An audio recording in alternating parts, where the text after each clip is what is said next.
What I want to focus on this video is the story of Shador Sanders and what the future of that story realistically looks like for Shador.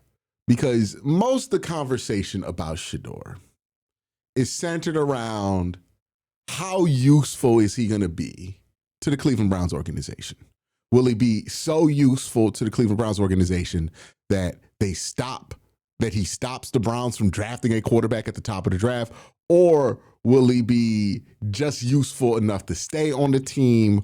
Or will he not be useful enough to stay on the team or stop the Browns from drafting a quarterback? See, that's the conversation we're used to having with Shador. And there's a good reason why we're having that conversation. The Browns have a huge decision to make in about 4 months, and it looks like that decision is going to involve quarterbacks. And quarterbacks, that's the position that has haunted this franchise since the 80s. I mean, we could say since 99, but realistically, the Browns haven't had a franchise quarterback since Bernie Kosar was leading the Cleveland Browns in the late 80s, or the mid to late 80s. So this has been a conversation that has haunted the Browns for a literal generation. We're talking about generations of Browns fans who were born, turned 30, had kids, have a family of their own, and haven't seen the Browns have a franchise quarterback in that time period, who've seen a team die, reemerge, and then have a history of its own, and haven't seen a franchise quarterback, who might see a team die, reemerge, get a new stadium, and still not have a franchise quarterback. Of course, that element of this story is always going to be important. But because we're so focused on that element of the story, we're not really talking about the larger part of the Shador story, which may or may not include him being a Cleveland Brown long term. See, I have always made it a point to be clear when I talk about Shador that there is a possibility that Shador's story is a long story in the NFL, is a story that has a lot of different turns in it, and a story that might have a payoff down the line that's not necessarily related to the Cleveland Browns. I think far too often we see young quarterbacks play and we throw them in one or two bins, right? Either he's the GOAT or he's the worst player you ever seen in your life. That we just sort every young quarterback into that bin. But not every young quarterback who shows promise is going to be the GOAT, obviously. And not every quarterback who struggles early in their career is going to be the worst quarterback you've ever seen. There's a lot of room in between that we don't really leave room for. And this conversation kind of hyperfixates on the lack of room in the middle, because this conversation also involves the Cleveland Browns and the fact that they need to make a decision on quarterback in 4 months. So I want to divorce the conversation just for this one video about Shador from his future and the amount of usefulness he's going to have to the Cleveland Browns organization. I want to talk about what it is that I think Shador could become as a professional quarterback in the NFL, and what it is that I think Shador Sanders in his story could resemble as far as the NFL is considered. We're going to talk about that and more. Let me thank my sponsor, Sleeper. Real quick, just want to let you guys know Sleeper has a new offer here. They're offering a free $20 entry, no deposit required. And also, if you're a first-time user, you also will receive a 100% match on up to $100 when you use the promo code WORSTTAKE. Again, $20 free, no deposit required. Plus, first-time users also receive 100% deposit match up to $100. Join Sleeper.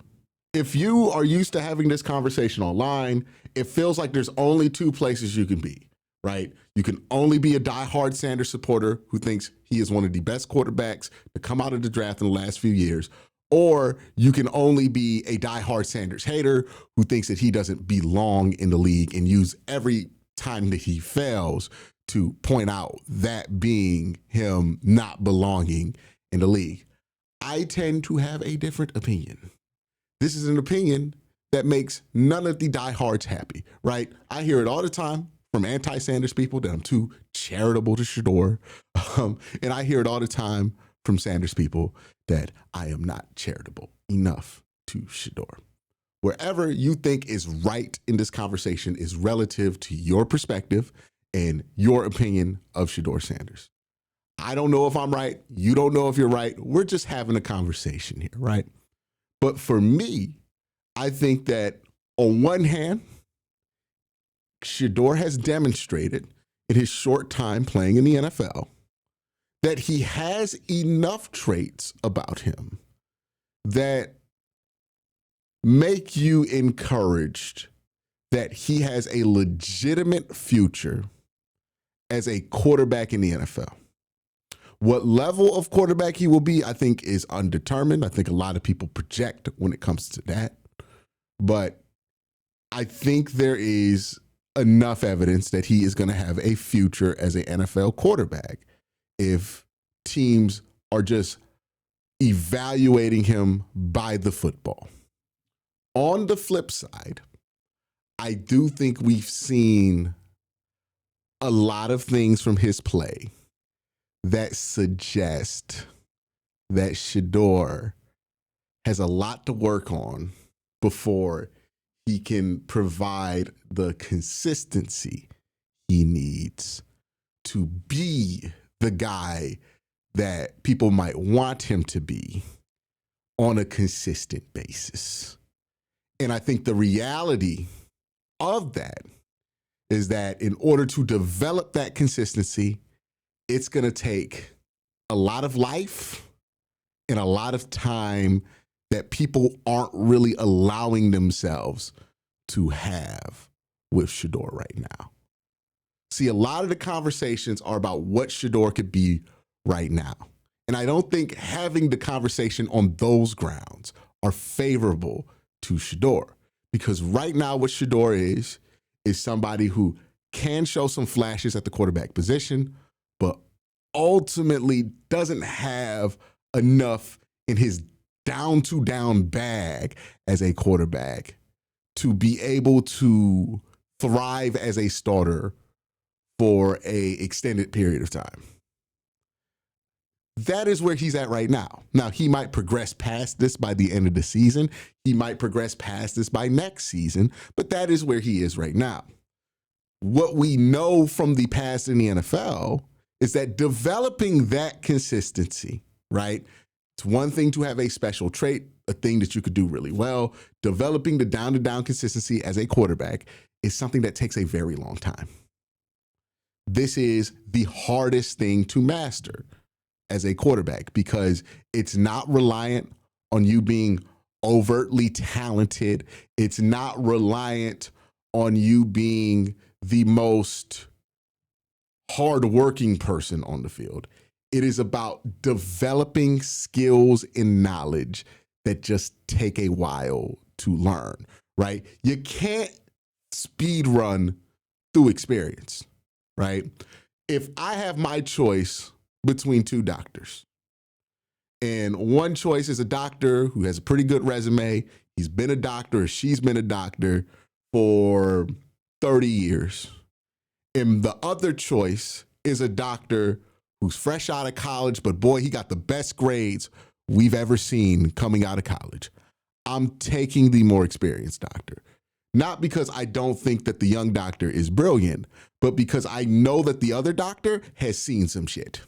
And sometimes in order to develop, and this is something you learn as you get older, right? If you're like in your early 20s right now, you're like, what do you mean you need the experience? Trust me, I felt the same way too when I was in my early 20s.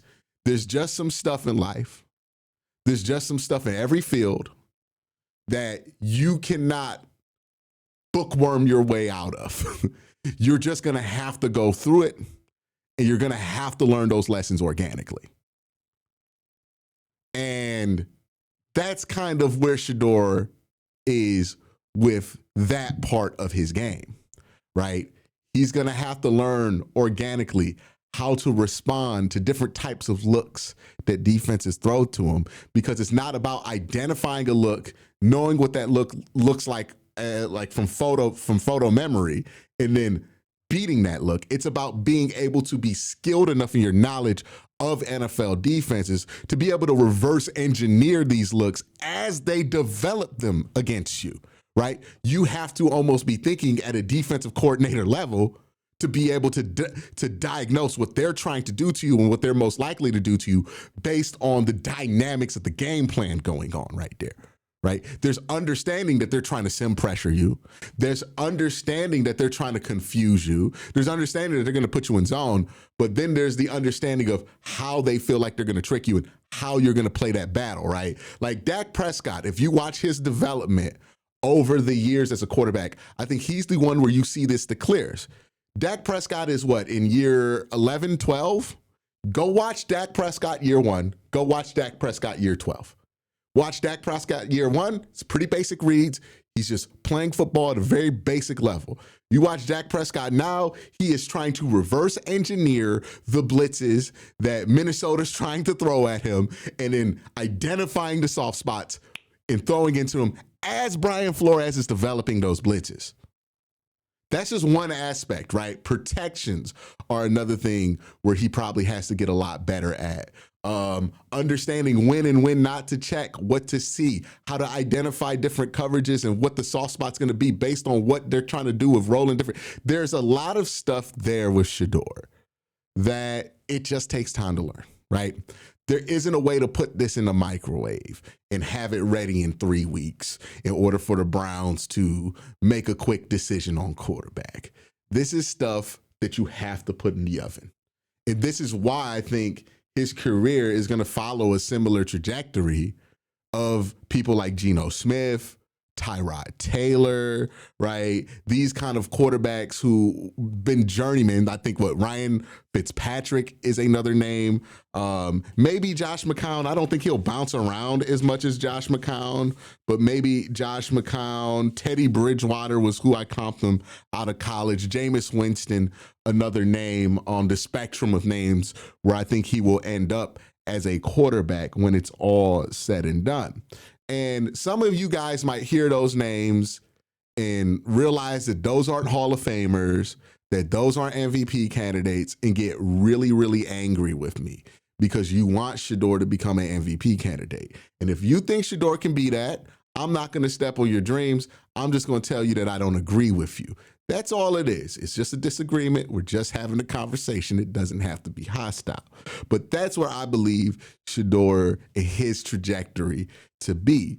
And I'm going to be honest with you. If we're looking at the grand scheme of things, if we're looking at the grand scheme of 5th round picks, if we're looking at the grand scheme of quarterbacks in general, Shador becoming Tyrod Taylor, Shador becoming Teddy Bridgewater, Shador becoming Jameis Winston, Shador becoming Geno Smith is a top 1% outcome. It would put him in an elite category amongst people who have played quarterback in college and in the NFL. It wouldn't put him in an elite category amongst NFL quarterbacks, but it would put him in an elite category amongst those who have played football at an advanced level. And I think that's where Shador belongs as a prospect, as a player. I do think his journey is going to take a while because he's going to have to just learn a lot of shit, right? He's going to learn a bunch of different playbooks. He's going to have to learn how different things happen and how things shift and manage. He's going to have to learn how to be a journeyman in the NFL. There's going to be a lot of things, a lot of evolution in Shador's career. But I do think eventually he's going to pop back up again and have a Geno Smith moment for a couple of years, or have a Tyrod Taylor moment for a couple of years where he gets to be the starter and he gets to apply all the things that he has learned throughout his journey to be the starter. And I think once he gets that under his belt, that experience, he will be able to hold the job for more than a few games. I think he will be able to maintain and maybe even make a Pro Bowl. It's a really good outcome for Shador. Do I think he's going to be the answer to the Cleveland Browns quarterback problem? I don't think so. I don't think he projects to be that. The Browns need an answer quicker than that. And Shador is not going to provide an answer, or at least he's not projected to provide an answer quicker than that. And if you're the Cleveland Browns, you just ain't got the luxury of betting it all on somebody that you like, that you took in the 5th round. You just don't got that luxury, right? That's just not a luxury the Cleveland Browns have to offer. If the quarterback is there that they want to take, they got to take him. But that doesn't mean that's the end of Shador's story. It might not even be the end of Shador's story in Cleveland. He might end up being a very effective bridge quarterback for the team. Maybe his development excels faster than I'm anticipating, and this becomes a Drew Brees, Phillip Rivers situation. A lot of things are open. The one thing I do feel confident in saying is that Shador's going to have a long NFL career. I think he will definitely have a long NFL career. And I think if you are a Shador fan, or if you're somebody who is rooting for Shador, maybe you don't call yourself a Shador fan, but you're rooting for Shador, I think those outcomes are outcomes that you should find are outcomes that you should not look down upon if it ends up being the story for Shador, because I think that's very obtainable for him. He is a hard worker. He seems to be willing to put in a lot of hard work, and he seems to be willing to work on the things that he is not the strongest at. That doesn't change the fact that the scope of work is going to take some time, right? Nobody works so hard that they can just reduce a project that's going to take a long time into something that's not, right? And any work worth doing is worth doing at the rate that you're supposed to do it, not trying to speed it up or cheat it in any way. So it's just going to take some time. But I think if you stick that one out, you could get a pretty satisfying ending. Is it going to be in Cleveland? Is it going to have a relationship with the Cleveland Browns? I don't know. I find that to be less likely as each day goes on.